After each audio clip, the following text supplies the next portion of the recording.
ಈ ದಿನ ನಾವು ಶೀಘ್ರಸ್ತನ ಅಥವಾ ಪ್ರೀಮೆಚ್ಯೂರ್ ಎಜಾಕ್ಯುಲೇಷನ್ ಗಳಿಗಾಗುವ ಕಾರಣಗಳೇನು ಮತ್ತು ಅದರಿಂದ ಹೊರಬರುವ ಉಪಾಯಗಳೇನು ಎಂದು ತಿಳಿಯೋಣ. ಹಲೋ, ನಮಸ್ಕಾರ. ನಾನು ಡಾಕ್ಟರ್ ಬಸವರಾಜ್ ಸಂಕತ್, ನಿಮ್ಮ ಸೆಕ್ಷುವಲ್ ಹೆಲ್ತ್ ಎಕ್ಸ್ಪರ್ಟ್. ಶೀಘ್ರಸ್ತನದ ಸಮಸ್ಯೆಯು ನಮ್ಮ ಭಾರತದಲ್ಲಿ ಅತಿ ಹೆಚ್ಚಾಗಿ ಬೆಳೆಯುತ್ತದೆ.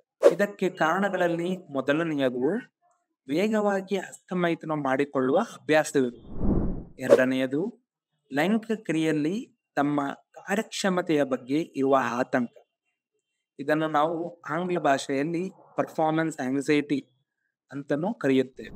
ಮೂರನೆಯದು ಶಿಶ್ನಾಗ್ರಹ ಅಥವಾ ಶಿಶ್ನದ ತುದಿಯ ಭಾಗದಲ್ಲಿರುವ ಹೈಪರ್ಸೆನ್ಸಿಟಿವಿಟಿ ಅಥವಾ ಅತಿ ಸೂಕ್ಷ್ಮತೆಯ ಕಾರಣವಾಗಿಯೂ ಪ್ರೀಮೆಚ್ಯೂರ್ ಎಜಾಕ್ಯುಲೇಷನ್ ಅಥವಾ ಶೀಘ್ರಸ್ತನದ ಸಮಸ್ಯೆ ಉಂಟಾಗಬಹುದು. ಈ ಶೀಘ್ರಸ್ತನದ ಸಮಸ್ಯೆಗೆ ಉಪಾಯ ಅದರ ಕಾರಣಗಳಲ್ಲಿಯೇ ಇದೆ.